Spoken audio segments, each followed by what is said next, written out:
I'm Corbett Wall with DV Auction, here with your feeder flash for Thursday, April the 3rd, brought to you in part by Specialty Risk Insurance. They've got all your insurance needs, guys. They're headquartered right there in Carthage, Missouri, right across the interstate from Joplin Regional Stockyards. They can cover any need that you might have, including commercial, liability insurance, workman's comp, livestock insurance, crop insurance, livestock risk protection. If you've got a sale barn, they can do a turnkey deal for you. They can give you all the coverage that you need for your sale barn right there, and do it a lot cheaper than most of the competition there, guys. But check them out at specialtyrisk.com. Liberation Day, and that was kind of exciting to see Trump follow through with promises that he made about putting tariffs on. And tariffs. I mean, we saw them come through. Mostly it was 10% straight through. But some of the countries that have bigger tariffs on us, he gave bigger ones for them. It was usually about half what they were on us. And everybody's having a fit about it. They think that we should just let people flood us with all of their products, knocking all of our domestic manufacturers out, and then we can't sell our goods in their country. But I think it's something that we definitely need to embrace here. I think it's going to be good in the long run. There's a lot of people that are against it. Of course, it brings uncertainty to your market, so they're liable to be kind of topsy-turvy here the rest of the week. But I tell you what, it is something that has needed to have been done for a long time, and we're finally seeing a president that has balls enough to do it and sense enough to do it. So I'm sure glad to see that. And you think, well, what's this mean for cattle or for beef? I think it's going to be a plus. I think it's going to be really good. In fact, President Trump singled out Australia during his speech, saying that Australia hasn't taken any of our beef since 2003. And last year in 2024, we took a record amount of their beef, like $4.8 billion worth of it. Just a huge amount there. 400,000 metric tons of Australian beef.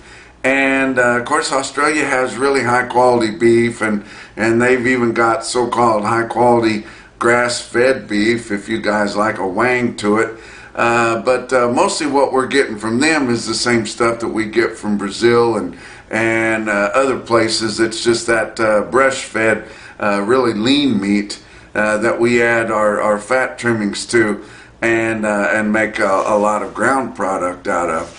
But that's a pretty standout deal for him to single out a country that has not been taking any of our beef, and we're taking a lot of theirs. And to me, it's got to make cows get higher. Your packer cows, if they can get any higher, which we've seen them higher than they are now, but they're at a high price going. But I think they're going to chase down fat cattle, guys. I really do. I think we're going to see our slaughter cows, especially we get into the summer months and we get even more demand for ground beef. I think we're going to see our slaughter cows get higher. But we're going to see some knee-jerk reactions after this. Now, we did hear from the Australian Prime Minister, and he said, we will not compromise on biosecurity. So I guess, which means that he doesn't trust our beef. They haven't taken any of our beef since the mad cow outbreak, the cow that stole Christmas. And that's been a long time ago, guys. But they seem to think that their product is a better quality than what ours is. Well, okay, then we'll get by without yours. But look at some of the other countries that we do a lot of beef business with. How about Brazil? Of course, two of our big four packers are headquartered out of Brazil, and Brazil's getting a 10%. And if our margins are as tight as everybody says they are, 10% will be kind of a deal breaker or a deal changer as we do that. But these countries, they want access to our dynamic marketplace. but they don't want to give us any access to theirs. Argentina, we get quite a bit from them. They're going to get a 10% tariff. Look at some of the countries that make all the little plastic things and the electronics and things that we get. How about China? They are going to be imposed a 34% tariff on their products, but they put a 67% tariff on ours. So, I mean, it's really kind of soft if you think about it. How about Japan? They're going to be getting a 24% tariff. They impose a 46% tariff on us. Look at India. A lot of stuff is made in India. They're going to be getting a 26% tariff. They impose a 52% tariff on us. But I've heard reportings late on Wednesday night that India is thinking, hey, we'll scratch ours if you'll scratch yours. Some other countries too, including Israel and even Ontario, Canada, has said, you know, hey, we'll do away with our tariffs if you'll do away with yours. And I think maybe in the long run that's really what Trump wants. And I'm sure that his phone is ringing off the hook on Wednesday night after he made that speech with countries wanting to make a deal with him. And he's going to get a lot of deals and a lot of countries to take their tariffs off for our products coming in without any leverage.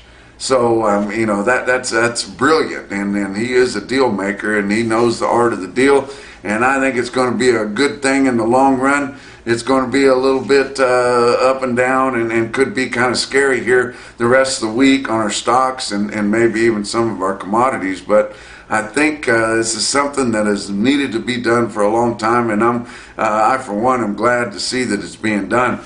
I got some sales coming up here that I want to tell you about.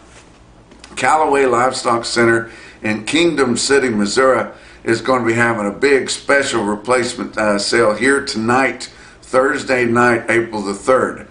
Starting at 5 o'clock p.m. they're going to have the Wheeler Bull Sale.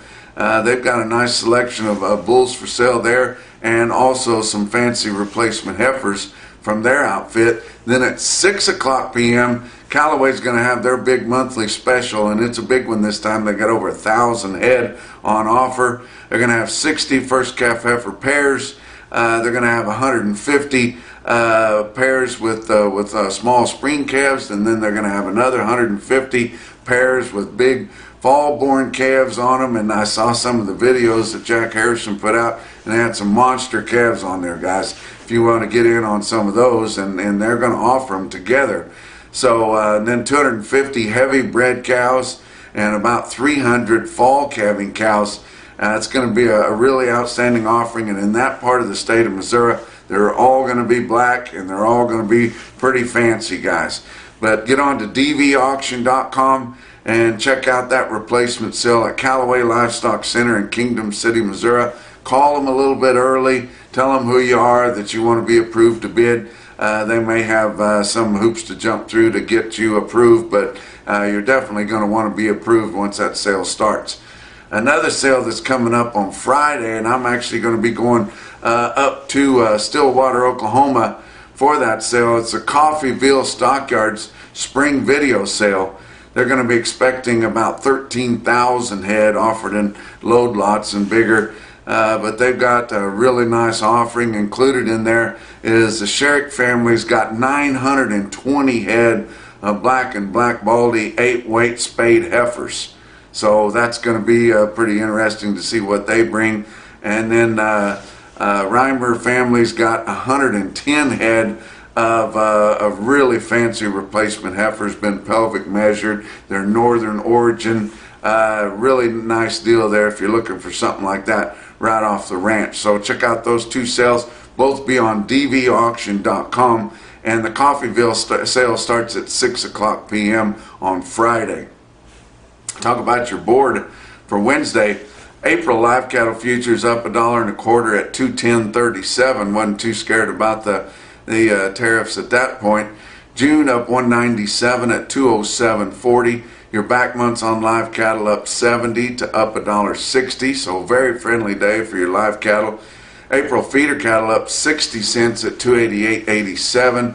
May up 77 cents at 287.92. and your back months on feeder cattle up $1.30 to up $2.07.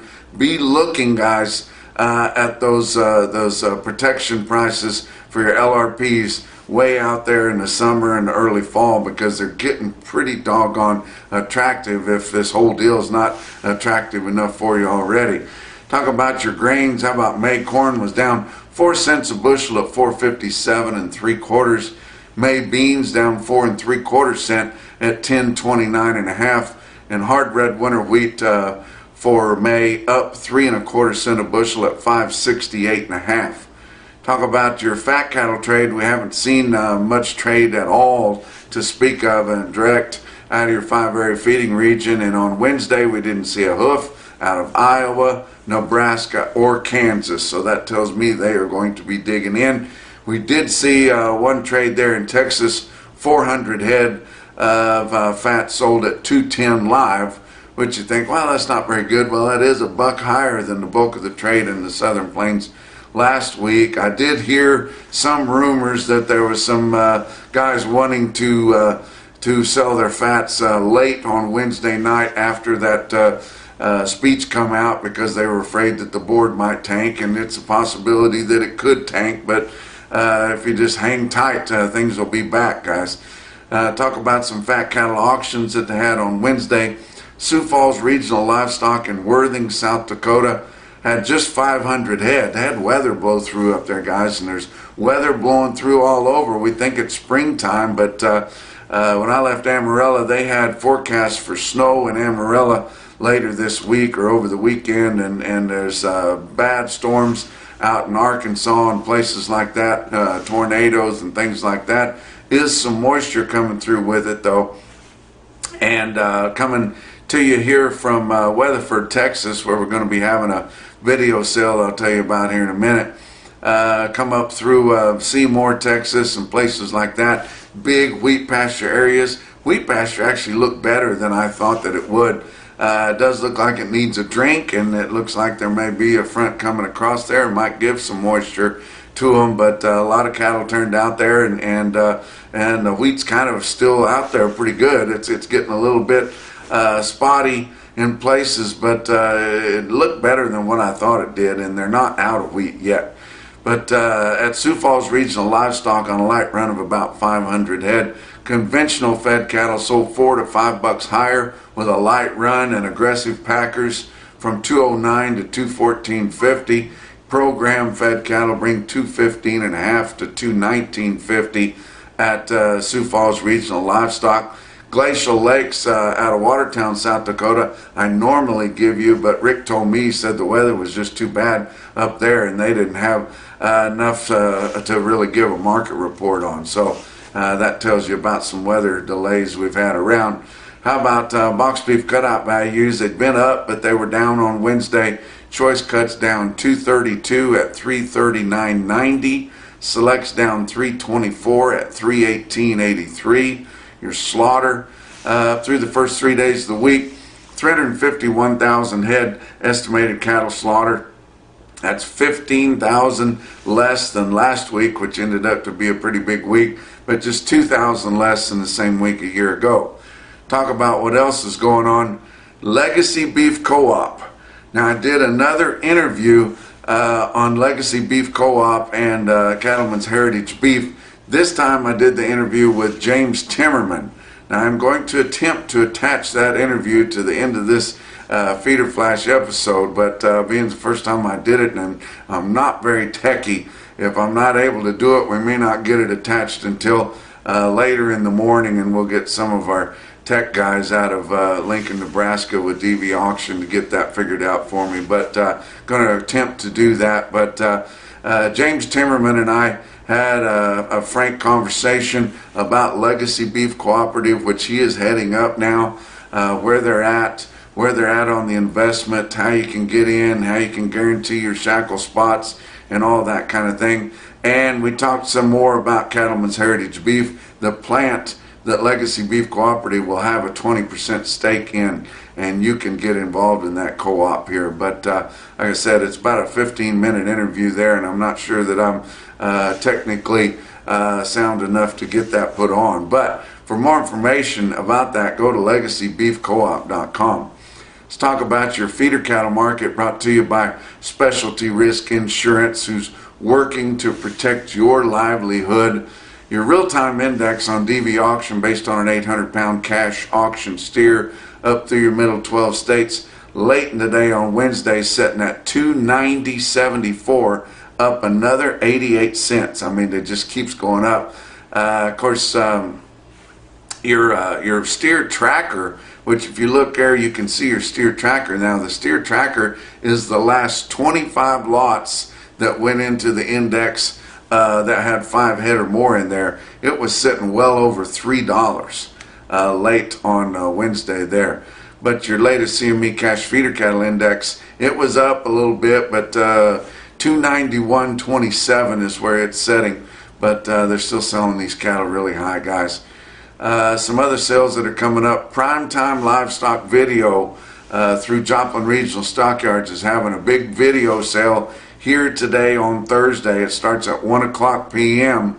They've got about 65 lots in there. There'll be a lot of nice cattle, mostly yearlings there. 1 o'clock p.m. there. Primetime Livestock Video. You guys have watched them before with Joplin Regional Stockyards. It's on DVAuction.com. And then the sale that I'm in Weatherford, Texas for is happening here today on Thursday.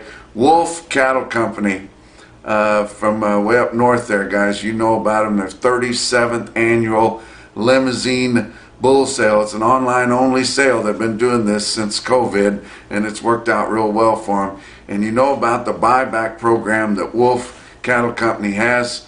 It's a good program to get involved in. And it's their 37th annual limousine opportunity sale. It starts at noon on DVAuction.com. I'll be taking the bids from them. Log on to DVAuction and bid to me there at noon here today on Thursday. Let's talk about your big feeder cattle auctions that happened on Wednesday. OKC West and El Reno livestock market. They're a DVAuction broadcaster, and they do a great job. Good sale for them this week, 6,300 head. The feeder steers were $4 to $8 higher. Feeder heifers were mostly steady to $4 higher. The calves on Tuesday sold $5 to $10 higher. So really impressive gains there again this week in El Reno, Oklahoma. Bassett Livestock Auction in Bassett, Nebraska. They've got DVAuction also. They got about 5,000 head for them. And market reporters out in Nebraska called it $5 to $9 higher than the light test that they had 2 weeks ago. So I didn't have a really good comparison, but the market was really smoky, and they were your NationalBeefWire stick-out sale of the day. Check out your best tested weights here on this automated market report through Cattle Market Central. You see 339 head of 5-weight steers. They averaged 546 with a weighted average price of $394.40. 784 head of 6-weight steers averaged 643 at $356.99. 722 head of 7-weight steers in Bassett averaged 717 at $326.76. There were 317 head of 8-weight steers averaged 844 at $291.70. And 514 head of the 9-weight steers in Bassett averaged 948 with a weighted average price of $276.51. Look at some of the well-tested heifer weight groups. How about 385 head of 5-weight heifers? They averaged 557 at $343.08. 551 head of the 6-weight heifers averaged 643 at $313.60. There'll be some replacements mixed in here, guys. 509 head of the 7-weight heifers in Bassett averaged 738 with a weighted average price of $288.84. And 276 head of 8-weight heifers. Bassett Livestock Auction, the average weight was 843, weighted average price $277.15. The most impressive quote that I saw come out of Bassett on Wednesday was 141 steers. They weighed 642 and bring $372.50. That is really smoky, guys. I'm going to give you some individual quotes from all around. How about South Central Regional Stockyards? Patton family, they're good friends of mine out of Vienna, Missouri.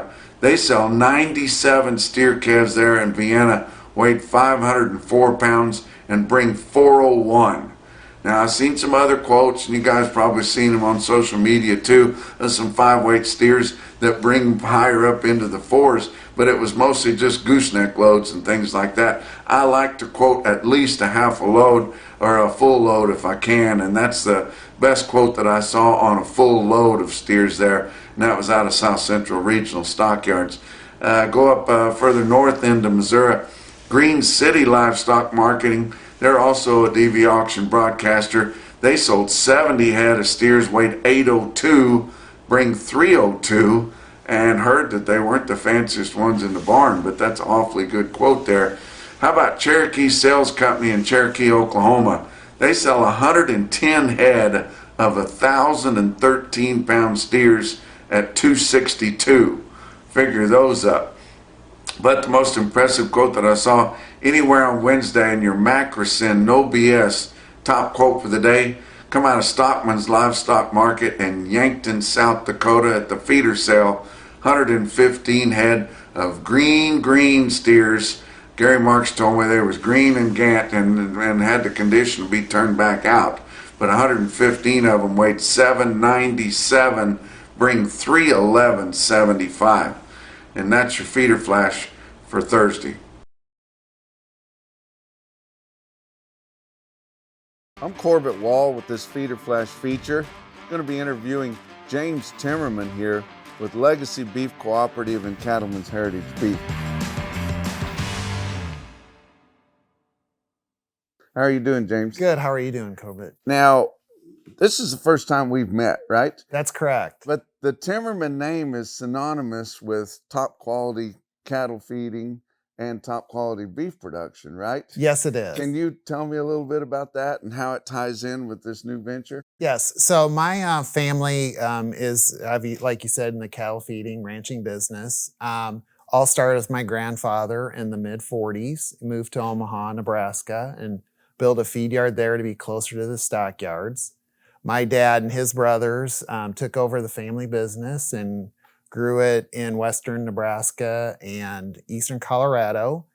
And they themselves got involved in beef processing in the mid-90s. And so that family legacy really is expanded to 2 brothers and cousins who are in the cattle feeding business.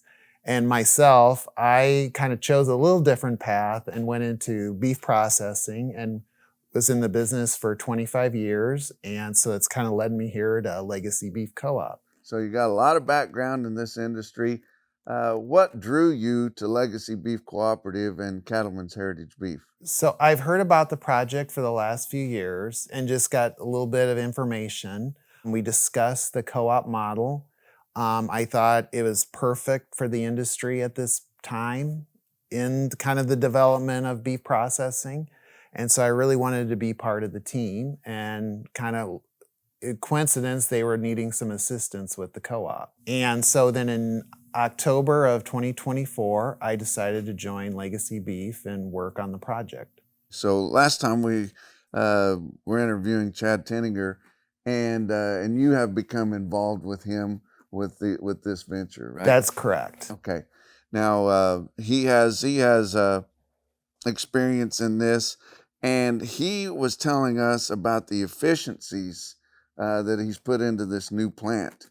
Do you see these efficiencies and how they're going to help the success of this plant in the long run? I really do, because a lot of the plants now being developed in the last 4 or 5 years, the technology is really amplified to where it was, where there's a lot more robotics involved in the actual processing and the sorting of beef products, also in the storage, where it really helps reduce the labor needed for beef processing, which in turn, with labor being the biggest cost, reduce the cost and makes the plant much more efficient. I see. James, can you give our audience just a kind of an overview of Legacy Beef Cooperative and Cattlemen's Heritage Beef, what we're talking about exactly? Yes. So Legacy Beef Co-op is the co-op that producers will join and be members of. Cattleman's Heritage is the beef processing plant being developed near Council Bluffs, Iowa. So the members of Legacy Beef will be equity members in Cattleman's Heritage, and the equity we raise through the co-op, they will be 20% owners of Cattleman's Heritage. So what do you see valuable within the co-op model and eventually the Cattleman's Heritage beef plant? What I like a lot about the co-op model is that it allows small to medium-sized cattle producers to be involved, one, in a co-op that helps them out in their operations. Plus, I think within the beef industry, I think we do need more producer involvement. So with this model, if you join the co-op and become a member of the co-op, you also have the opportunity to invest in Cattleman's Heritage beef as well. So you do have a little bit of equity in cattle and beef production. So do you think ultimately this type of a model for the beef packing will help keep more smaller farmer feeders in business?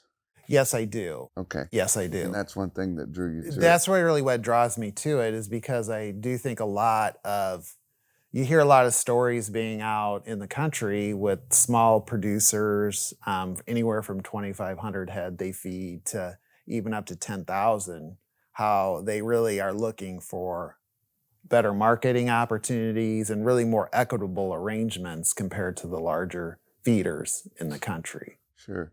Can you tell us a little bit about the investment model with Legacy Beef Cooperative and where we're at within that? So the overall investment, we have 5 rounds of investment.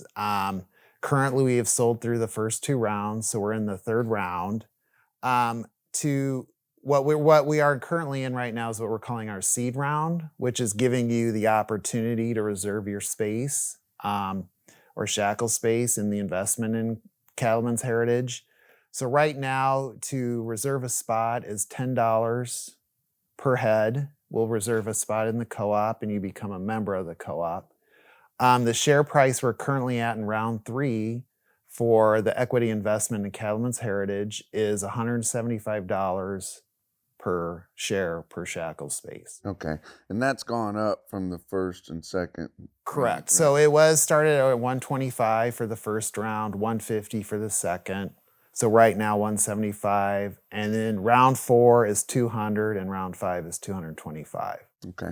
So there are advantages in getting in currently.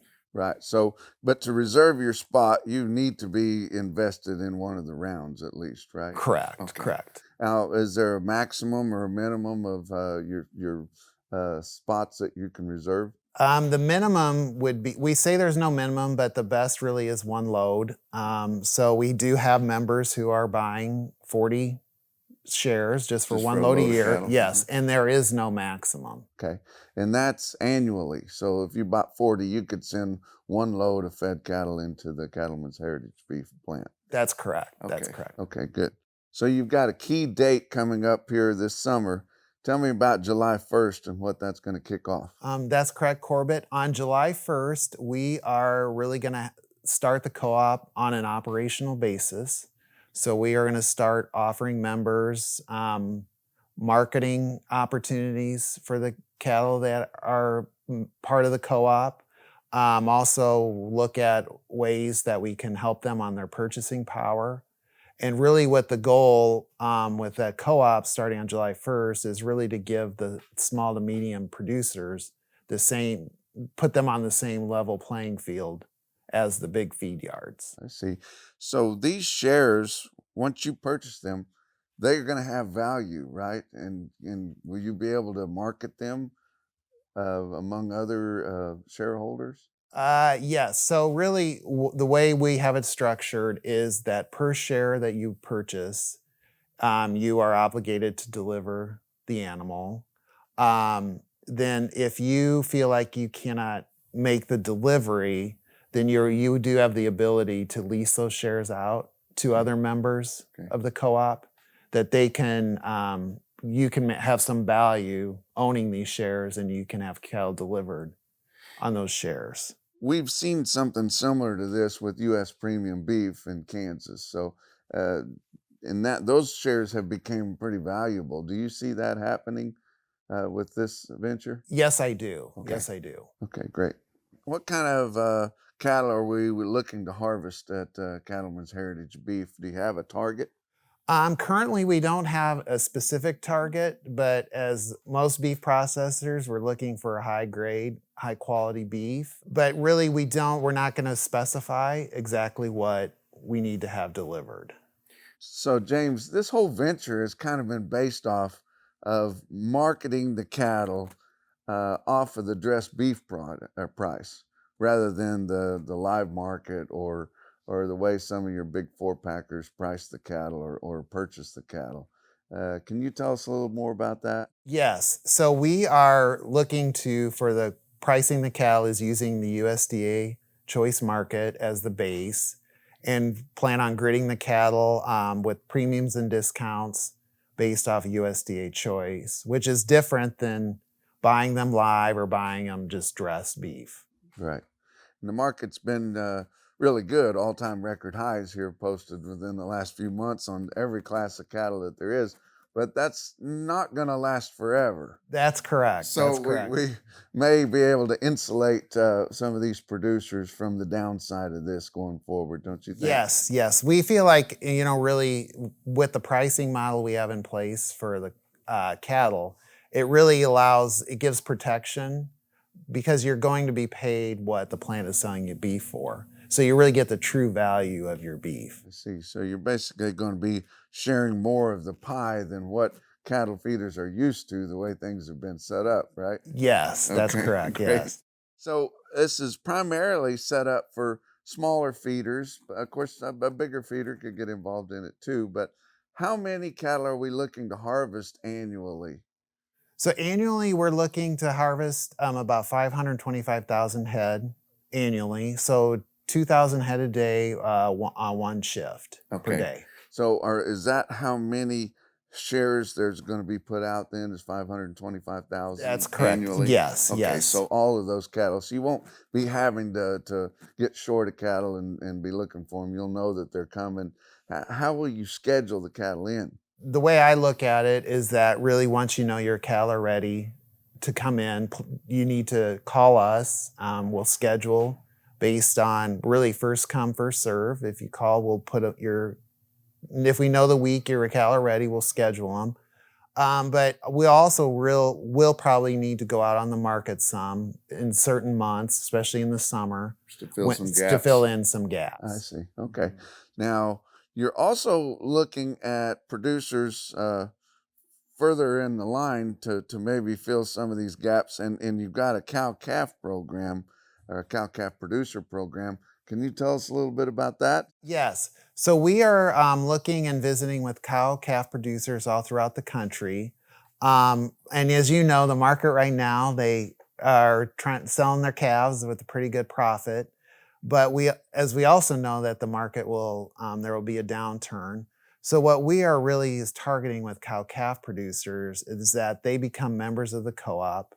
They own the shares, so it really gives them a lot of flexibility based on the market. Either they can sell their calves like they currently are now, and then lease their shares out to the feeders who buy them. But then the cow-calf would still get benefits of ownership in terms of delivery fees and equity. But it gives them a little protection that if they want to retain ownership in their calves, they can feed them out and then have somewhere to go that will still give them a hedge and true value of what their carcasses are worth. Right. So Legacy Beef Cooperative has pretty much all been set up to get the investment and get the core to get Cattlemen's Heritage Beef going, right? Correct. Okay. And do we have a time frame on Cattlemen's Heritage Beef when we think we would have that going and could start harvesting some cattle?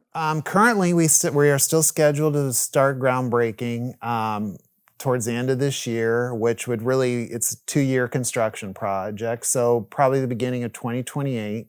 But as we explore market conditions, especially in the next few months and look at heifer retention.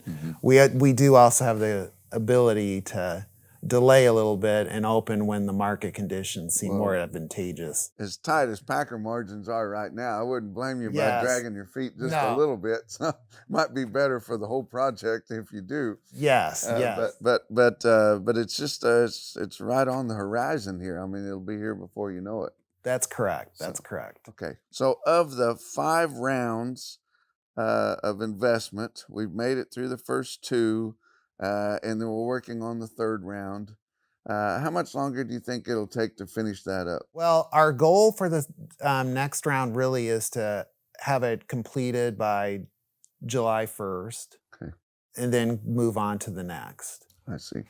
So if we've got some listeners that are interested in investing into Legacy Beef Cooperative, what's the best way for them to get in touch with you guys and see what they want to do? Well, the best way to get a hold of us is go to our website, which is www.legacybeefcoop.com, and there is a submission form where you can send us your information. You can email me directly at james@legacybeefcoop.com or call me at 531-375-6559. Well, we're moving right along on this Legacy Beef Cooperative investment, and it won't be long before we're going to have groundbreaking on this Cattleman's Heritage Beef Plant. It's an exciting new venture, the efficiencies we've talked about, and it was great to get to talk to you and learn more about this project. Oh, thank you very much. I'm glad I could share it with you. Until next time, I'm Corbett Wall with this Feeder Flash feature.